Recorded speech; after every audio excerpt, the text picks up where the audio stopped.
1686 চনত British East India কোম্পানীয়ে মোগলৰ বিৰুদ্ধে যুদ্ধ ঘোষণা কৰে। সেই সময়ত মোগল সম্ৰাট আছিল ঔৰংজেব। এই যুদ্ধক ইংৰাজসকলে কৰা এটা ডাঙৰ ভুল বুলি কোৱা হয়, কাৰণ ব্ৰিটিছ ইষ্ট ইণ্ডিয়া কোম্পানীৰ সৈন্য মোগলৰ তুলনাত যথেষ্ট সৰু আছিল আৰু দুৰ্বল আছিল। সেয়েহে মোগল সৈন্যই অতি সহজভাৱে ইষ্ট ইণ্ডিয়া কোম্পানীৰ সৈন্যক পৰাজিত কৰে আৰু ইয়াৰ লগতে ব্ৰিটিছ ইষ্ট ইণ্ডিয়া কোম্পানীৰ যিমানবিলাক ফেক্টৰী আছিল সেই সকলোবিলাক ফেক্টৰী মোগলে জব্দ কৰিলে। আৰু ইয়াৰ প্ৰায় 300 বছৰ পিছত ব্ৰিটিছ ইষ্ট ইণ্ডিয়া কোম্পানীয়ে গোটেই ভাৰতীয় উপমহাদেশত নিজৰ সম্পূৰ্ণ নিয়ন্ত্ৰণ প্ৰতিষ্ঠা কৰে। এয়া সম্ভৱ হ'ল কেনেকৈ, আজি আমি জানিম এই ভিডিঅ'টোৰ জৰিয়তে। Meanwhile, colonialists like Robert Clive bought their rotten boroughs in England on the proceeds of their loot in India, while taking the Hindi word loot into their dictionaries as well as their habit. Do you know that Imperial England used history as a tool for suppressing Indians? In 1868, Max Muller, the famous Indologist, wrote a letter to the Duke of Argyll. আমাৰ এই কাহিনী আৰম্ভ হৈছিল 1600 চনত, কাৰণ এই 1600 চনতেই 125 জন British মাৰ্চেণ্টে একেলগ হৈ এই ব্ৰিটিছ ইষ্ট ইণ্ডিয়া কোম্পানীটো প্ৰতিষ্ঠা কৰিছিল। তেওঁলোক একত্ৰিত হৈ 70,000 পাউণ্ডৰ এটা পুঁজি জমা কৰিছিল আৰু সেইবাবে এই কোম্পানীটোক জইণ্ট ষ্টক কোম্পানী বুলি কোৱা হৈছিল, কাৰণ এই গোটেই 125 গৰাকী ব্ৰিটিছ মাৰ্চেণ্ট এই কোম্পানীটোৰ অংশীদাৰ আছিল। এই কোম্পানীটোৰ মূল উদ্দেশ্য আছিল মছলা ব্যৱসায় কৰা, মানে স্পাইচ ট্ৰেডিং কৰা। ব্ৰিটিছ ইষ্ট ইণ্ডিয়া কোম্পানীয়ে সাউথ ইষ্ট এছিয়াত থকা যিমানবোৰ আইলেণ্ড আছিল, মানে দক্ষিণ পূব এছিয়াত যিমানবোৰ দ্বীপপুঞ্জ আছিল, সেই দ্বীপপুঞ্জবিলাকৰ লগত মছলা ব্যৱসায় কৰিব খুজিছিল। আৰু এই সাউথ ইষ্ট এছিয়াৰ আইলেণ্ডসমূহক আজিৰ সময়ত ইণ্ডোনেছিয়া, মালয়েছিয়া আদি দেশৰ নামেৰে জনা যায়। ব্ৰিটিছ ইষ্ট ইণ্ডিয়া কোম্পানী যেতিয়া এই সাউথ ইষ্ট এছিয়া আইলেণ্ডবিলাকত গৈ উপস্থিত হয়, তেতিয়া তেওঁলোকে দেখে যে তাত ডাচ, পৰ্তুগীজ, স্পেনিছ সকলে অলৰেডি ট্ৰেডিং কৰি আছে। সেইবাবে এই শক্তিশালী কোম্পানীবিলাকৰ পৰা বাচিবৰ কাৰণে, যাতে ব্ৰিটিছ ইষ্ট ইণ্ডিয়া কোম্পানীৰ এই শক্তিশালী কোম্পানীবিলাকৰ লগত কোনো সংঘাত নহয়, তাৰ বাবে ভাৰতক ট্ৰেডিঙৰ কাৰণে বিবেচনা কৰে। সেই সময়ত ভাৰত এখন বহুত ধনী দেশ আছিল, কাৰণ ভাৰতত বিভিন্ন ধৰণৰ মছলা পোৱা গৈছিল। আজিও ভাৰতত বহুতো ধৰণৰ মছলা পোৱা যায় আৰু সেইবিলাক বিশ্ববিখ্যাত হয়। 1608 চনত ব্ৰিটিছ ইষ্ট ইণ্ডিয়া কোম্পানীৰ বেপাৰীসকলে ভাৰতত প্ৰৱেশ কৰে আৰু তেওঁলোকে গুজৰাটৰ চুৰাটত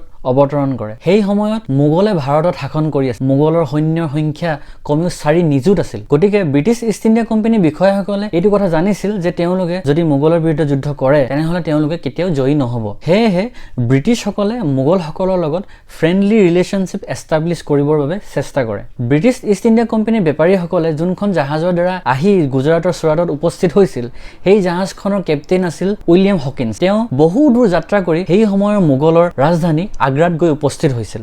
উইলিয়াম হকিন্সে সেই সময়ৰ মোগলৰ সম্ৰাট জাহাংগীৰক সাক্ষাৎ কৰে আৰু তেওঁ এই সাক্ষাৎকাৰত জাহাংগীৰক অনুৰোধ জনায় যাতে মোগল সম্ৰাট জাহাংগীৰে ব্ৰিটিছ ইষ্ট ইণ্ডিয়া কোম্পানীক গুজৰাটৰ চুৰাটত এটা ফেক্টৰী স্থাপন কৰিবৰ কাৰণে অনুমতি দিয়ে। মোগল সম্ৰাট জাহাংগীৰে সেই অনুমতি দিবলৈ অস্বীকাৰ কৰে, কাৰণ সেই সময়ত গুজৰাটৰ চুৰাটত পৰ্তুগীজসকলে আগৰে পৰা ব্যৱসায় বাণিজ্য কৰি আছিল আৰু এই পৰ্তুগীজসকলৰ সম্পৰ্ক মোগলৰ সৈতে বহুতো ভাল আছিল।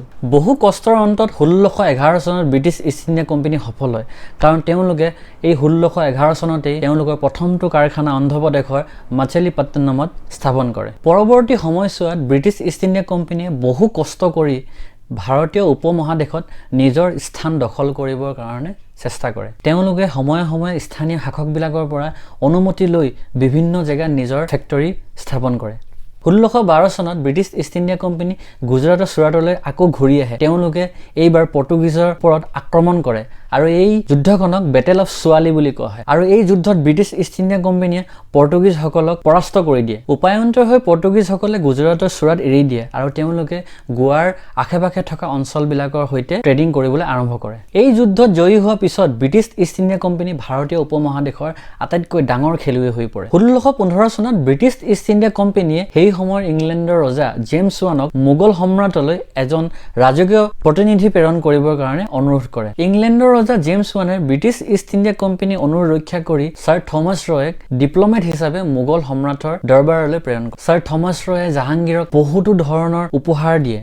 মোগল সম্ৰাট জাহাংগীৰে যোনটো ৰাজকীয় আদেশ জাৰি কৰিছিল, মানে যোনটো ৰয়েল এডিক্ট জাৰি কৰিছিল, তাত কিছুমান এক্সক্লুচিভ ৰাইট দিয়া হৈছিল আৰু এই ৰাজকীয় আদেশত এইটো লিখা আছিল যে কিছুমান জেগাত সেই জেগাবিলাকত অকল ব্ৰিটিছসকলেহে বেপাৰ বাণিজ্য কৰিব আৰু ইয়াৰ বিনিময়ত ব্ৰিটিছসকলে প্ৰতি বছৰে মোগলসকলক বহু ধন টেক্স হিচাপে আদায় কৰিব। কেইটামান দশকৰ ভিতৰতে ব্ৰিটিছ ইষ্ট ইণ্ডিয়া কোম্পানীয়ে মাদ্ৰাজ, আহমেদাবাদ, বম্বে, আগ্ৰা আৰু পাটনাৰ দৰে বহুতো জেগাত নিজৰ ফেক্টৰী এষ্টাব্লিছ কৰে ব্ৰিটিছ ইষ্ট ইণ্ডিয়া কোম্পানীয়ে বহুতো ধৰণৰ বস্তুত ব্যৱসায় কৰি লাভ পাইছিল তেওঁলোকে ইণ্ডিগৰ ব্যৱসায় কৰিছিল তেওঁলোকে সল্টৰ ব্যৱসায় কৰিছিল তেওঁলোকে চাহৰ ব্যৱসায় কৰিছিল তেওঁলোকে সিল্কৰ ব্যৱসায় কৰিছিল আৰু তেওঁলোকে অপিয়ামৰো ব্যৱসায় কৰিছিল এই সময়ছোৱালৈকে ব্ৰিটিছ ইষ্ট ইণ্ডিয়া কোম্পানী কোনো ধৰণৰ কাৰখানা বেংগলত নাছিল তেওঁলোকে বেংগলত নিজৰ কাৰখানা স্থাপন কৰিবৰ কাৰণে বহুতো চেষ্টা কৰিছিল সেই সময়ৰ বেংগল বুলি ক'বলৈ হ'লে বৰ্তমানৰ বাংলাদেশ উৰিষ্যা বিহাৰ আৰু ৱেষ্ট বেংগলক কোৱা হৈছিল ব্ৰিটিছ ইষ্ট ইণ্ডিয়া কোম্পানীৰ এম্বিশনৰ কোনো সীমা নাছিল তেওঁলোকে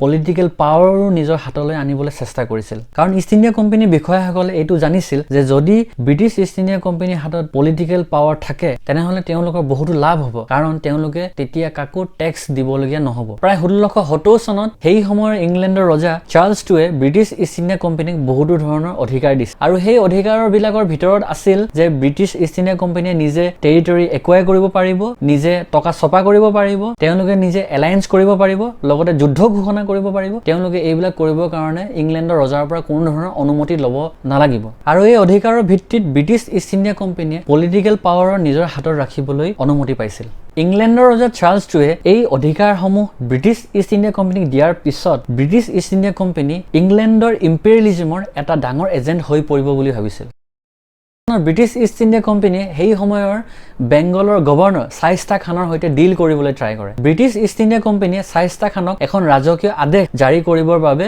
অনুৰোধ কৰিছিল কিন্তু সেই সময়ত মোগলৰ সম্ৰাট আছিল ঔৰংজেব আৰু ঔৰংজেবে ব্ৰিটিছৰ এই প্ৰস্তাৱক নাকচ কৰিছিল এই প্ৰস্তাৱৰ পিছত ঔৰংজেবে ব্ৰিটিছসকলক অহংকাৰী বুলি গণ্য কৰিছিল সেই সময়ত ব্ৰিটিছ ইষ্ট ইণ্ডিয়া কোম্পানীৰ গভৰ্ণৰ আছিল জোচিয়াৰ চাইল্ড তেওঁ ঔৰংজেবৰ সিদ্ধান্তত সন্তুষ্ট হোৱা নাছিল ইংলেণ্ডৰ ৰজা চাৰ্লছ টুৱে দিয়া নতুন অধিকাৰবিলাকক পাই জোচিয়াৰ চাইল্ড অহংকাৰী হৈ পৰিছিল আৰু তেওঁ মোগলসকলৰ এগেইনষ্টত যুদ্ধ ঘোষণা কৰি দিছিল মই এই ভিডিঅ'টোৰ আৰম্ভণিতেই কৈছিলোঁ যে 1686 চনত ব্ৰিটিছ ইষ্ট ইণ্ডিয়া কোম্পানীয়ে মোগলৰ ওপৰত যুদ্ধ ঘোষণা কৰিছিল আৰু সেই যোনজন গভৰ্ণৰে ঔৰংজেবৰ আগত আঠুকাঢ়ি ক্ষমা ভিক্ষা কৰিছিল সেই গভৰ্ণৰজনেই আছিল জোচিয়াৰ চাইল্ড মোগল সম্ৰাট ঔৰংজেবে ব্ৰিটিছ ইষ্ট ইণ্ডিয়া কোম্পানীক ক্ষমা কৰি দিছিল কিন্তু মোগল সম্ৰাট ঔৰংজেবে ব্ৰিটিছ ইষ্ট ইণ্ডিয়া কোম্পানীৰ ওপৰত 15 লাখ টকা জৰিমনা আৰোপ কৰিছিল আৰু সেই 15 লাখ টকা আজিৰ যুগত 35 কোটি টকাৰ সমান হয় ব্ৰিটিছ ইষ্ট ইণ্ডিয়া কোম্পানীৰ বিষয়াবিলাকে জব্দ কৰা ফেক্টৰীবিলাক ঘূৰাই পাই বহুতো ধৈৰ্য সহকাৰে কাম কৰিছিল তেওঁলোকে নিজৰ লিমিটত কাম কৰিছিল আৰু তেওঁলোকে ৰাইট অপৰচুনিটিৰ কাৰণে ৱেইট কৰিছিল আৰু ব্ৰিটিছ ইষ্ট ইণ্ডিয়া কোম্পানীয়ে সেই সুবৰ্ণ সুযোগ পাইছিল 1707 চনত কাৰণ